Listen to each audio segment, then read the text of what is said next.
and I saw that they are taking me to my house. And I started hesitating and they started grabbing my phones because I was going to call someone and be like, they want to go to my house, and they grabbed my phone. If they come for you as a Kenyan in Kenya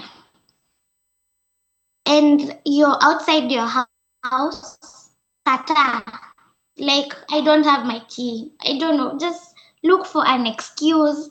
Let them, wacha wafanye kile watafanya, lakini refuse to give them access without seeing a warrant. So having that surveillance being done, having our devices confiscated and getting spyware installed, that sort of thing is illegal. And this is the One Mic Show. So for me, when we're talking about the activism and now using our digital, I guess, space platforms and all of that, I think for us here in the diaspora, we're really lagging behind, because when you look at the Gen Zs and the digital space, X became like, and it still is, I guess I'd call it what, the door.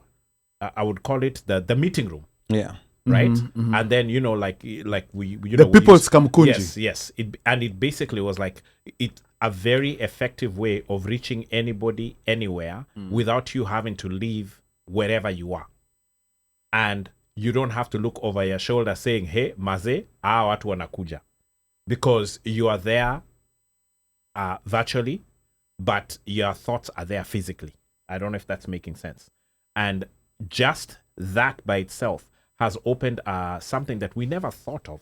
And for us here in the diaspora, yes, we've had, you know, things like, I guess maybe at most you'd say WhatsApp Teams or whatever, but we have not used, like, I never ever saw X being used at the level that it's being used now. Yeah, but do you feel like Kenyans in the diaspora maybe are lagging a bit behind? Yes, and compared to Kenyans in Kenya? Extremely, because even with the X spaces that we have now seen that have opened up, we here in the diaspora don't we don't have those. They're all from Kenya. We don't utilize them. Yeah. When we get those invites into tunaendaga, you know, real quick Ali be like, omosh ebu ingia hapa jo maze kumeaka, you know, but we ourselves here don't do that. We'll complain within our chat groups, maybe if you're in a certain group or whatever you want to call it. Maybe, you know, messages that we send in our, what do we call it, WNN, WhatsApp News Network. Yeah. But other than that, we are not doing or utilizing those spaces at the level that the Gen Zs, or I'd say Kenyans on the ground, are using them.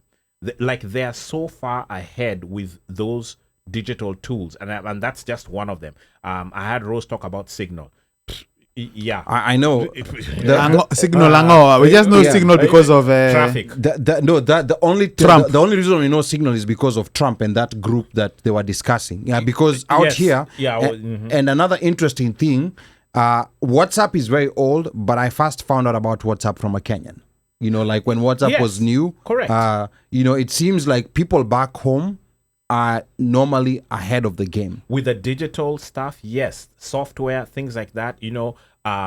Like we here would be, let's say hypothetically, we are dealing with, say, Teams, and you know, the rooms of Teams, them wako kwa Slack ama washae pitata Slack wakadonja padi pengine, you know. So like they are always like a step or two or three above and beyond, and I'm not sure if it's because maybe some of those tools are I'd say data friendly, meaning that you use less data when you use certain tools than others, you know. So jammers adapt and say, hey, maze hapa ndio pale tunafaa kwenda, or there is nobody who is checking over our shoulders as they have been, you know, when we're in here. Or even if they come into our X spaces and check, there's nothing you can do about it, because if I'm the admin, huwezi funga. Right. You can't call anybody. There's nothing you can do. You come in here, you see what's in here, and you have to try to figure out, you know, Kizito was a banger. Is that Ali? Is it Omosh? You know, is it Njeri? You can't tell. So from that perspective, I'd venture to say we in the diaspora are really, really slacking, or should I say lagging behind, and not utilizing the things that are at our fingertips. You know? Now, Unomai, do you agree with Omosh that we are lagging behind, especially when it comes to using these tools, you know, like for trying to effect policy change? Because at the height of the Gen Z revolt, when there was, like multiple Twitter spaces, like every day, like happening, like anytime, 24 hours a day, you would find a Twitter space somewhere. And to me, I got introduced to Twitter spaces by Kenyans using it.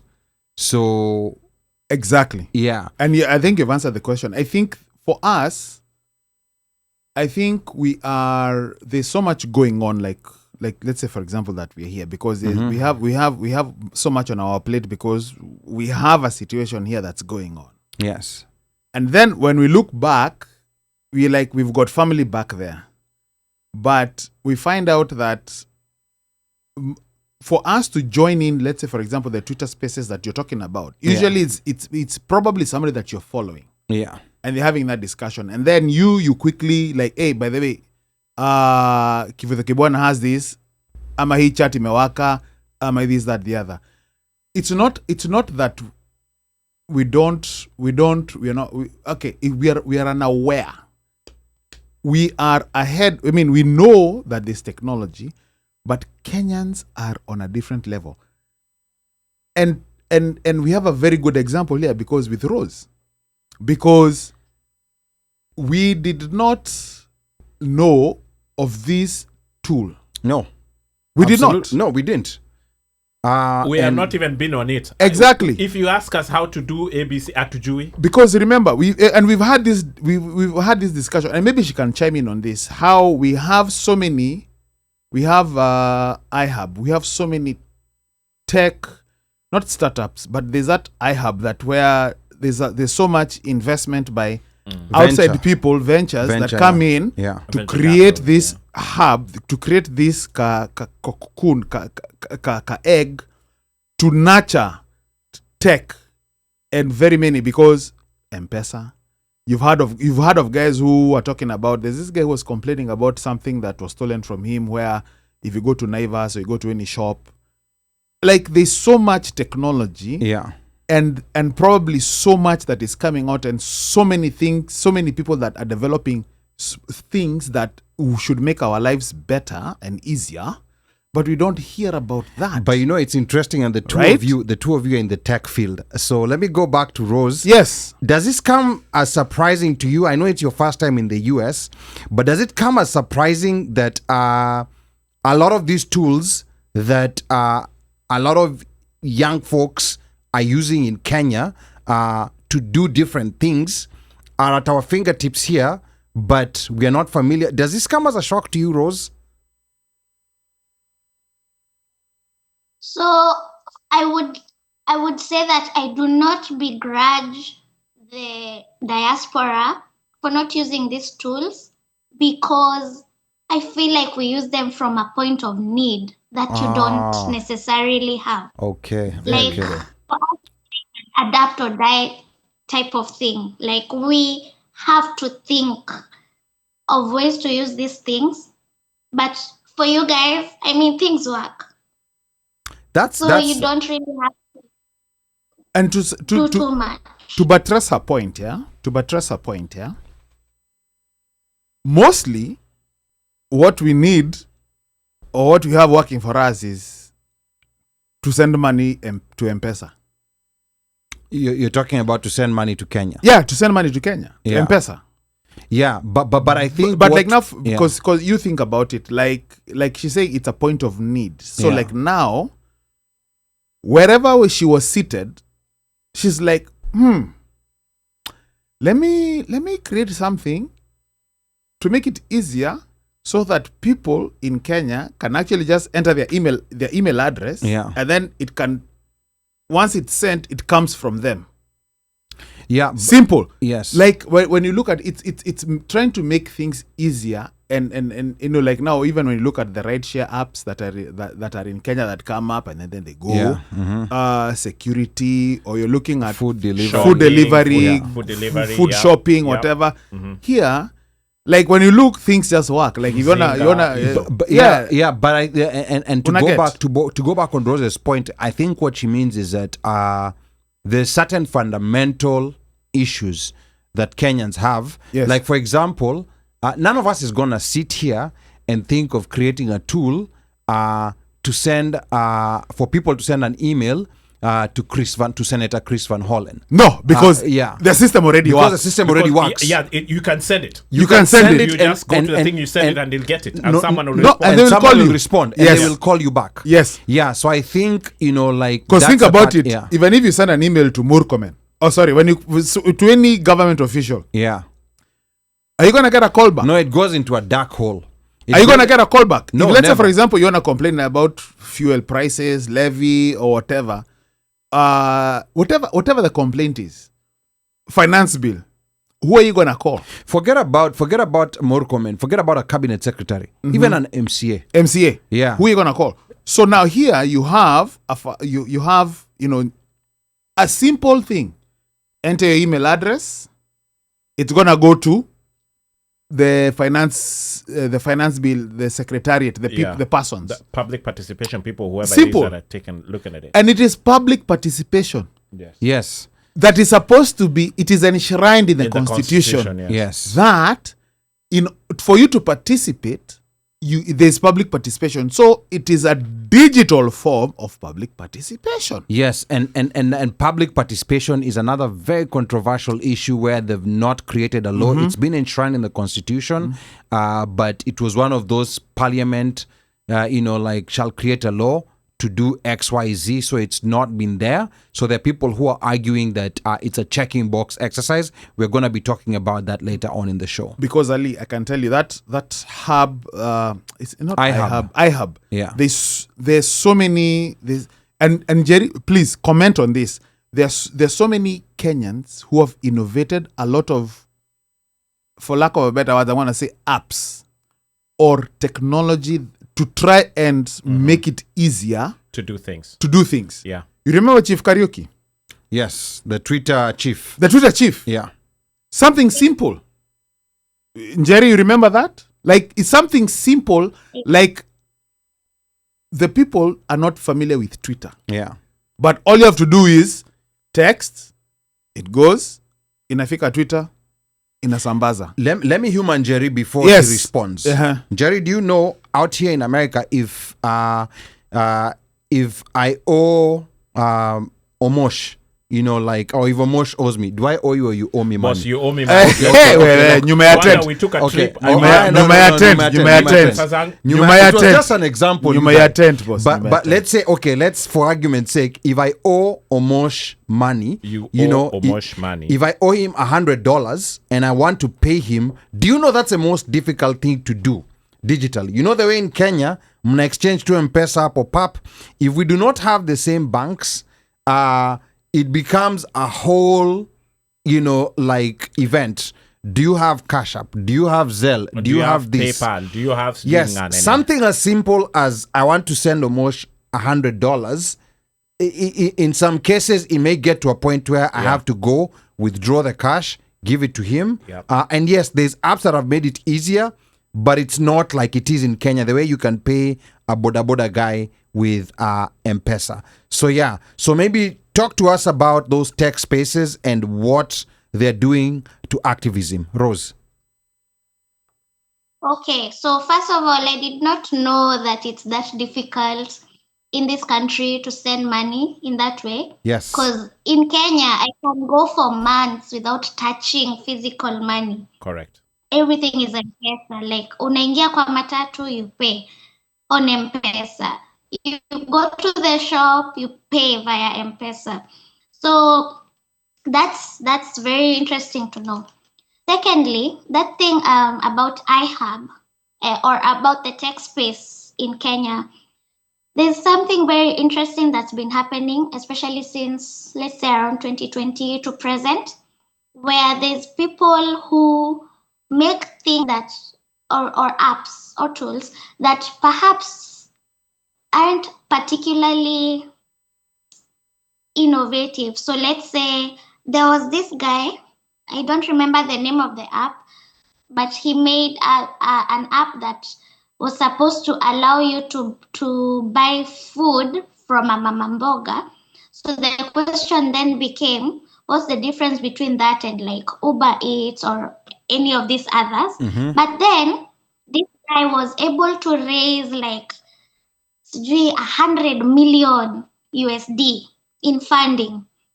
And to us it seemed like just because he's white, So like it started being a joke that if you need to make a tool, you need a white co-founder. So like no matter what it is. And then what happens with these apps is that when they get this money, within 2-3 years, they close shop. They suddenly have a LinkedIn post saying how difficult it is to run the business or whatever, and you're left thinking you had 100 million US dollars, not Kenyan shillings. Already 100 million Kenyan shillings would be like an extreme amount of money. Yes, it would be a lot. Yes. So where's like, what did you do with it? Like, what did your company do? How did you benefit the people you were saying you were going to benefit? And now you're saying you're closing shop. So there's people like that, for sure. And it became a whole thing. But currently I'm seeing also that we are also pushing back as techies, in that, okay, first of all, there's things like Safaricom are funding software that has been made that is already working, like, because there's a lot of creativity in the Kenyan space. And again, I think that creativity comes from a point of need. And so you'll find someone has made, like, there's an app called QPay app, where this person automates the process of selling things like milk, water, cooking oil, the things that come via dispensers. So like he's made the hardware for it, and he's actually sold to a few small businesses, and you can actually see it working. And then they end up maybe getting into code competitions, and then they win funding or get support from companies like Safaricom, and then they are able to scale. But they're scaling on something that they've proven that is already working. And like some other people who now come in with ideas, maybe from wherever they are from, like a food app. At sasa you're connecting not mama mboga, but the kibanda people. You're connecting their food to the consumers, and it's like, that's not a need in Kenya. Like, we can just walk there. You understand? Yeah. So there's a problem with getting real funding to real ideas, but I think perhaps that's going to change. Is change. Yes. You bring a very, very interesting aspect, because I've always been interested in that venture space in Kenya, especially when it comes to tech, like in the startup space. Because it's still, I would not say it's new. It's been around for a while, but it's still very opaque in as far as how can my idea get funded. It seems like there's a network of people who know each other and know how to get the funding. Then actual Kenyans with real ideas may languish with the ideas because they do not have that setup, or they do not have that white friend that will be able to attract that money. Because the venture space, like, it's these big venture capital firms that have so much money, and they're looking quickly to see what's the next big idea, like what will be selling. And we've had some exciting ideas, and it's interesting where Rose Njeri is talking about, like, these ideas where you're not actually solving a problem. You're creating your own problem that doesn't exist, and then you're solving that non-existent problem, and then you're getting 100 million in funding, when there's actual people who are solving actual problems. We're not going to call out names, but that is agreed. So you create a problem. Yes. Find a solution. Yeah, we know who does that. Then you sell it. And we're not going to call his name. No. Yeah, we're not calling his name. Donald Trump. No. Yeah. We're not going to call out names. Yeah. But this has been an issue And I think Rose mentioned that, where it's like, in order for people to believe or to buy into your idea, there has to be a certain face in front of it. Yes.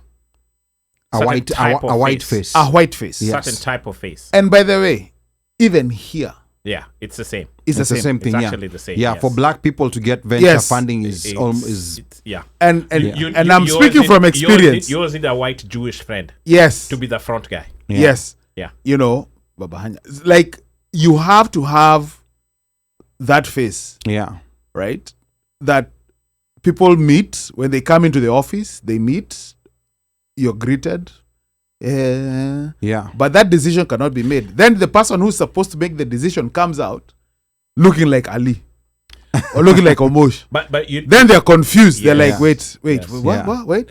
And that has happened. But I think it's more prevalent, especially like, and this is something that Omosh can attest to. Like, when it comes to the IT space, I think there's so much talent IT-wise in Kenya. It's extreme. In the IT space, it's ridiculous. It is ridiculous. Yeah. Wange kuja hapa, they would blow out these. Of course, our peeps from Hyderabad. if Silicon Valley decided, let me go to the 254 and hunker there for 1 year, Buddha boss. They're actually kind of sort of doing it, but it's almost like an experimental. Again, it is, but it's again, experimental. Like she's saying, it's out of need. Yeah. Yes. And like then, for example, yeah. And this is somebody mentioned something, and maybe it's there. Pharmacies. Chemist. Sorry. Yeah. Wow. Chemist. Yeah. Yes. If you look at Mashinani, it is hard. Like, you write a prescription, but you're writing a prescription that. So how is Shosho supposed to understand what this is? Like, but if you can facilitate a way, like you on your app, just send something. 1 and 2 for, like now here you go and see a doctor. Like CVS address or whatever this is gonna do. Then you go pick up your prescription. Just go pick up prescription. Yeah. Their chances are that probably somebody has already thought about something that works. So I actually have a guest in mind, because this right here seems like it needs to be a show on its own. Yes, it does. I have a guest in mind, and like, he's been in Kenya. He happens to be white, but I think he's usually very candid and honest about his whiteness, or about to admit these things that are happening in the Kenyan tech space. Yeah. He's very candid, like, he knows a lot of Kenyans. He's been in Kenya so many years, so he's very candid, and he will tell me that this is what's going on. This is what you need to do to get funding. He's like, he doesn't agree with it, but that's how the situation is. Because you can imagine, Rose Njeri with just her simple idea of a link, just enter your, like, how much it would have garnered. Has was a need for advertising her business. No, I know. I'm just saying. See, that's what she told us. Okay. You guys just happened to exist hapo pale mulikuwa munapewa muweke email yenu. And imagine if, let's say, for example, if it was something that was in Silicon Valley, and somebody picked that up, gone flying. Yes. It would have been so easy, because guess what?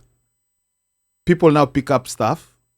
Like, they'll be like, this is something good that we never tried over here. Let's see if we can, with our campaign, whatever. Then next thing you know, it is being sent to your representative, your ward, whatever, when you break down the political structure, the council, here, your local council, like, mayor, oh my God, blah, blah, and work it out. Think about that.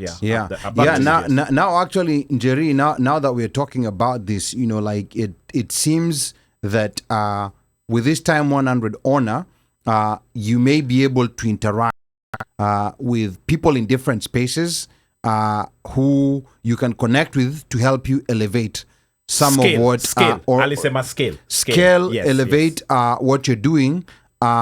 So is there anything that you're planning while you're still in the US? Like, is there any people that you've connected with to maybe collaborate or work on any projects or any stops on your schedule? How long, by the way, are you going to be in the US? I'm leaving tomorrow. What do you mean? At a New York pizza, I hope you've sampled New York pizza. At least, New York pizza, burgers. Wow, that's such a quick exit. In and out. Wow, okay. That came as a shocker. Like we did not expect. We were even hoping that you were gonna come down to DC. Uingie kwa gari, gari la moshi, udonjo. Sorry, I'm not staying for long, but I don't know. Maybe there will be other opportunities to stay for that much longer. Yes. However, from my meeting yesterday, from my gala event, I would say that I did make some important connections. There's a lot of activists, there's a lot of advocates and leaders who were on the list, who we got to interact with. And, good. I think there's potential to work together with them. Okay. And as for future plans or like what I'm doing next, my two focus areas are surveillance and accountability.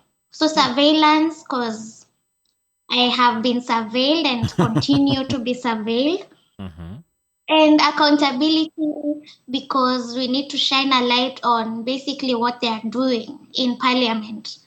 In a way that Kenyans, even the people who are in the mashinani, people who are not very tech savvy or educated, in a way that they can just understand what's going on. So, on the aspect of surveillance, it's that there's a lot of illegality that is being permitted to be done. And this is very dangerous, especially when you have a despot for a leader, because they will abuse it. They will use it to track anyone for any reason, and it's not a safe space to live in as an ordinary Kenyan, because at the end of the day, I was just an ordinary Kenyan, just making these tools and moving on with my life like whatever. Not many people are even using it or even seeing it, and now look what they did to me. So having that surveillance being done, having our devices confiscated and getting spyware installed, that sort of thing is illegal.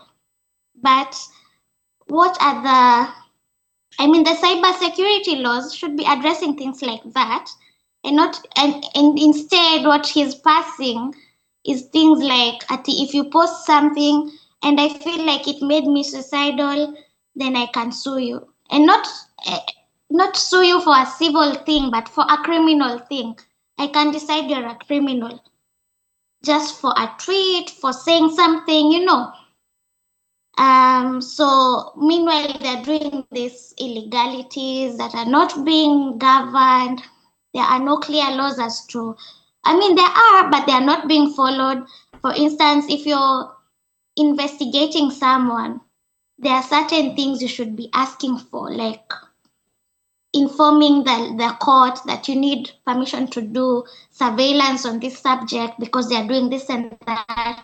They don't do that. They just surveil you without any paperwork involved and all that. So that's very dangerous. And that's what I want to work on highlighting. And then on the accountability side, it's basically it's a very wide topic.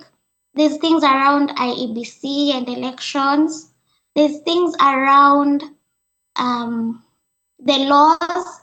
Like we never know what Parliament is discussing, what laws are due for public participation. Sometimes they'll tell you, okay, we are passing this thing, we want your feedback, but then they're like, in 2 days. In 2 days, how many people are going to be able to send their feedback?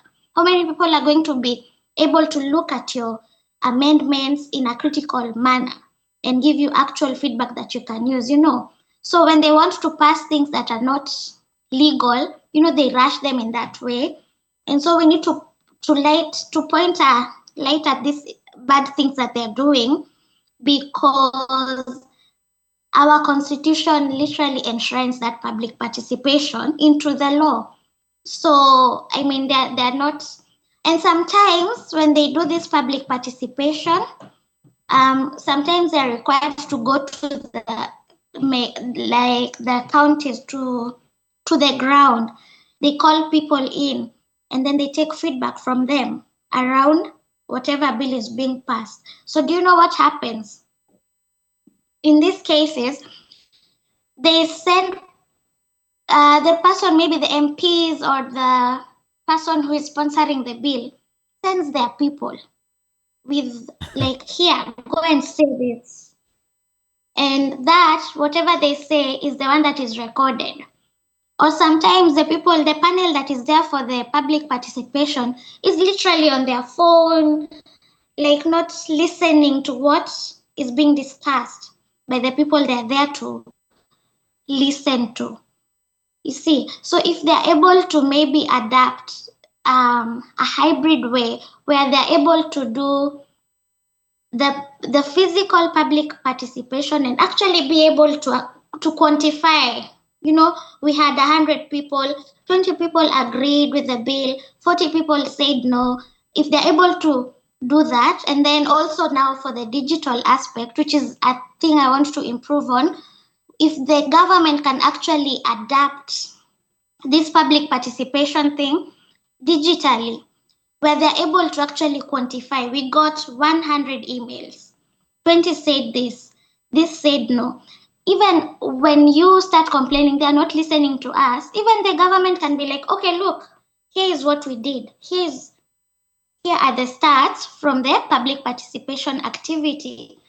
However, because they don't want, they want things to go their way. They don't really want to listen to us, then if you create such a thing, ndo huyo wewe umelala kwa cell, which is an illegality in itself.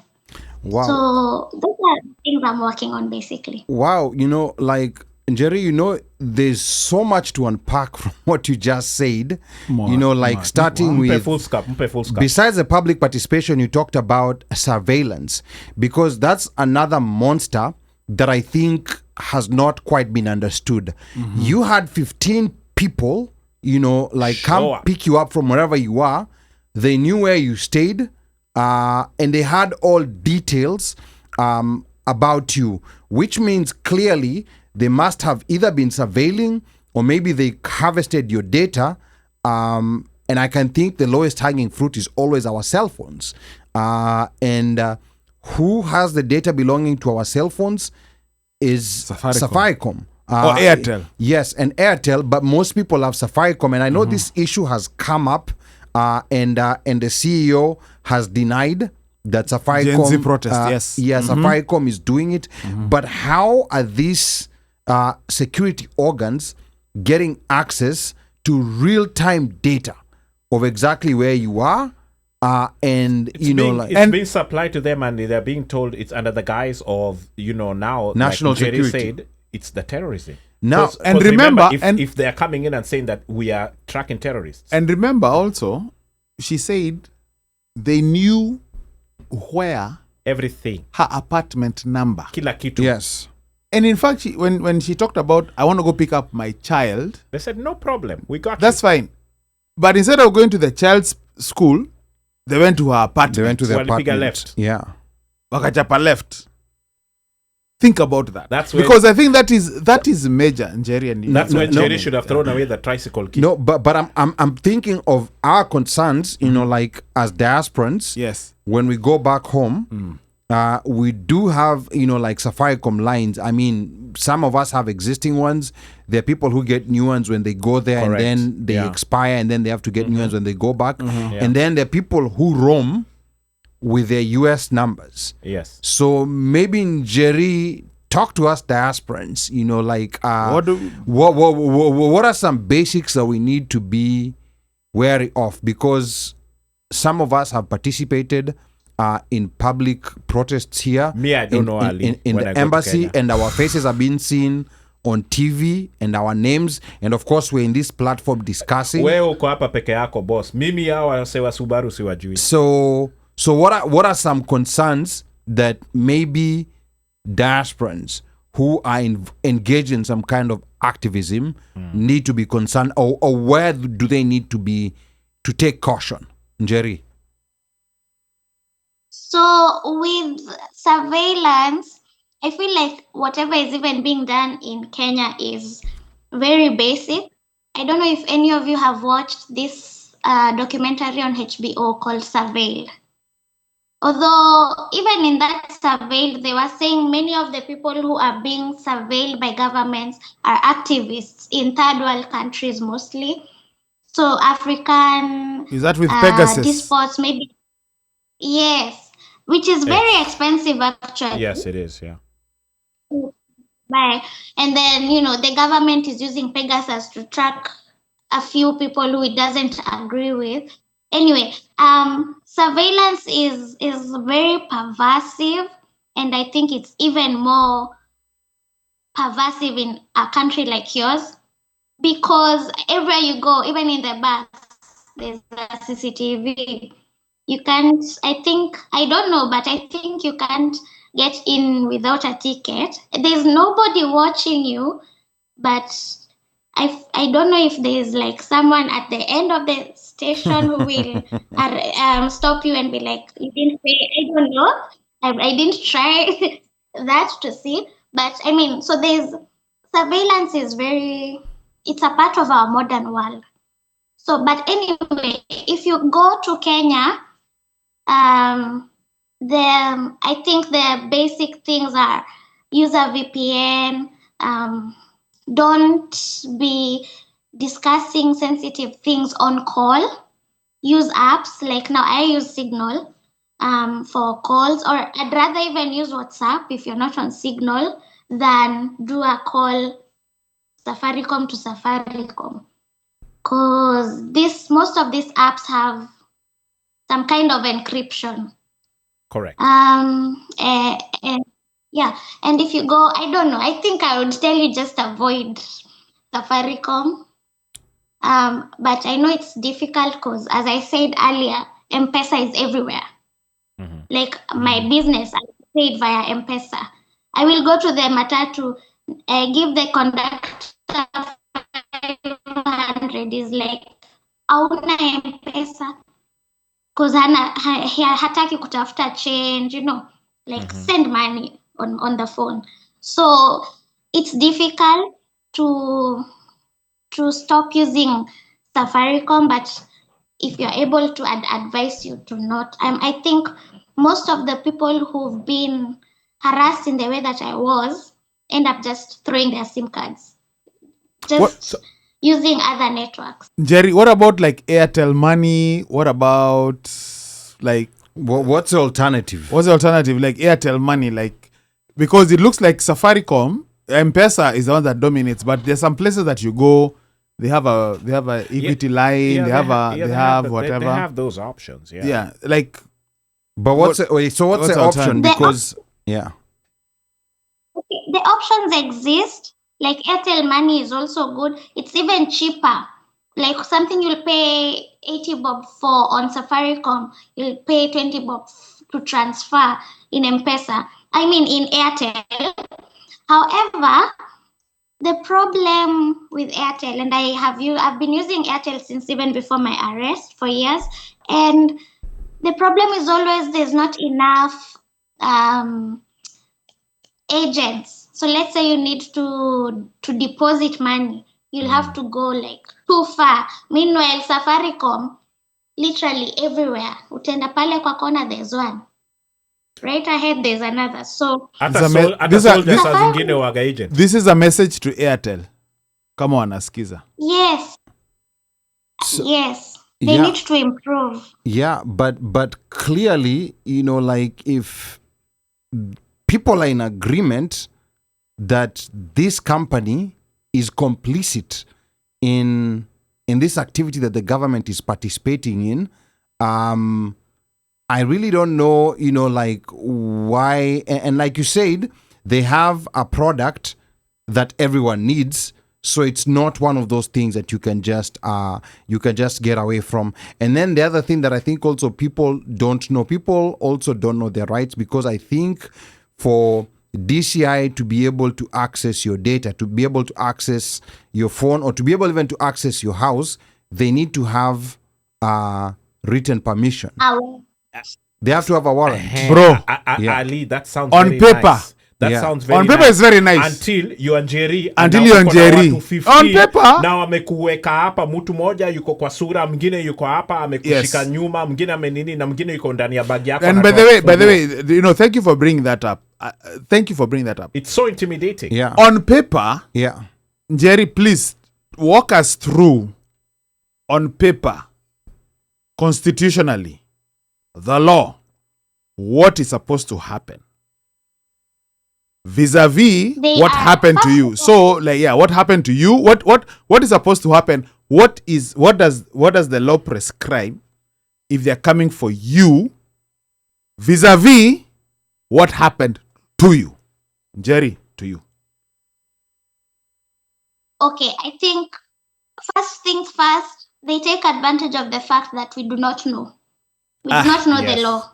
Kabisa, 100%. So, yes. So, in my case where they came for me, and I saw that they are taking me to my house, and I started hesitating, and they started grabbing my phones, because I was going to call someone and be like, they want to go to my house, and they grabbed my phone.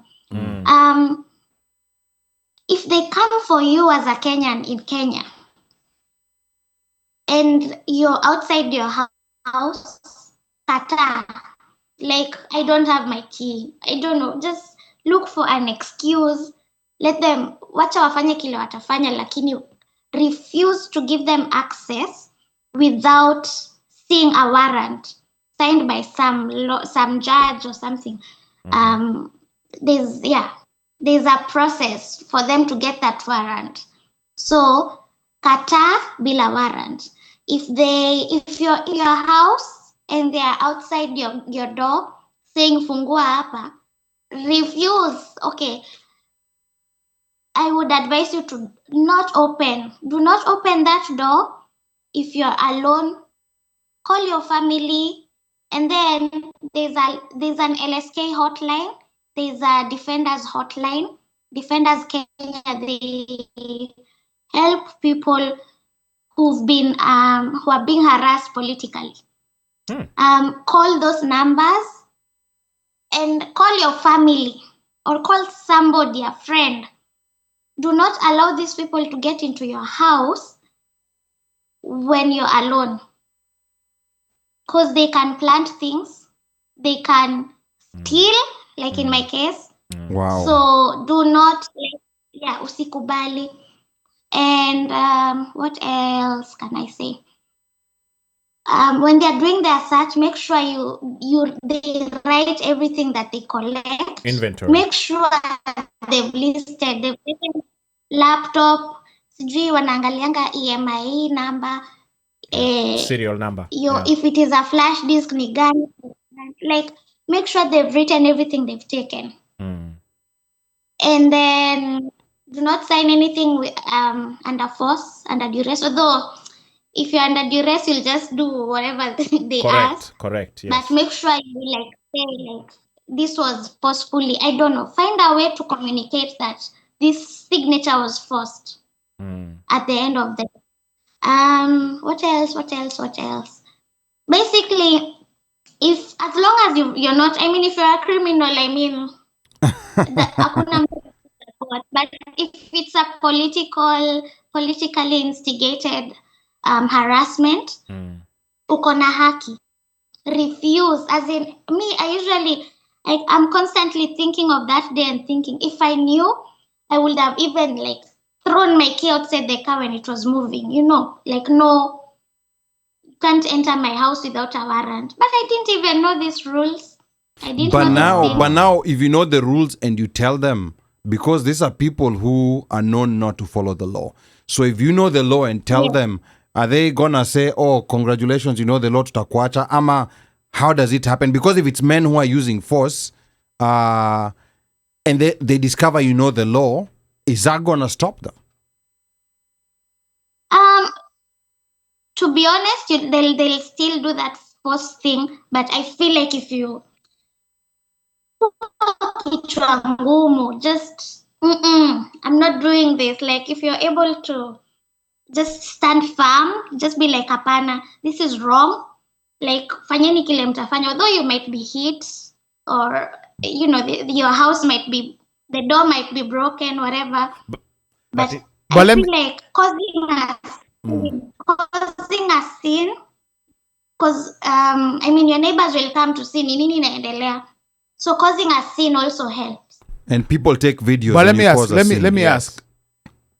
And again, here's a contrast.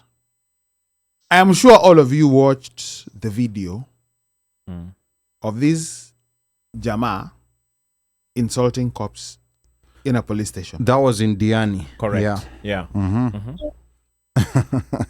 Are we together? Yeah. Yes. The Dutch guy. Yeah. Then there was a clip that was shared. So I was watching Citizen. I'm giving props to News Gang. And I think this was either, who was it?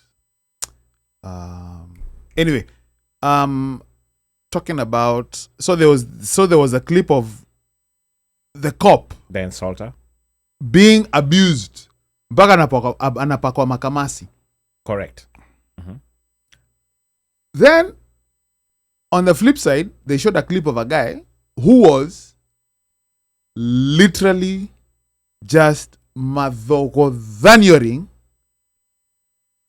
a fellow Kenyan woman. Kumskuma. Twende! Anamskuma. A cop. Yes. Yeah. And I'll share that clip with you. Okay. And I'm like, it's like, ikikuja tu wazungu, there's a different set of rules. Yeah. Lakini these same cops are not brave enough.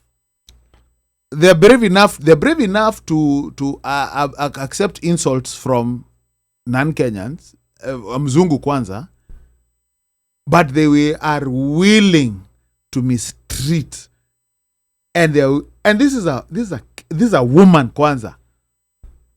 We can't even tell what she has done. We don't even know what the charges are or whatever. Lakini he's walking behind her, pushing her. Twende. Yes, yeah. And I'm like, where? Like, again, this is one of those things that we just need to study. Like, make it make sense. I think cops behave based on experience, because I believe cops are very deliberate in what they do. They behave based on experience.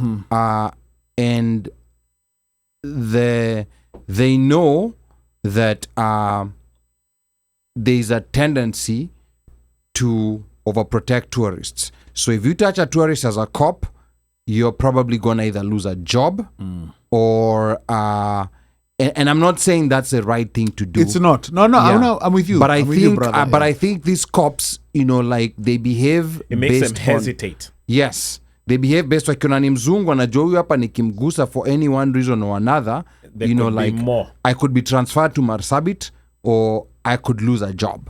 Yeah. So, and those are the things where someone once said that the police, they changed the name from police force to police service, but that was essentially just applying lipstick on a pig, but it's still a pig. Yes. Someone was saying this police force, as it is, it needs to be disbanded. And we start another one afresh from ground up. With new candidates. Yes, with new candidates.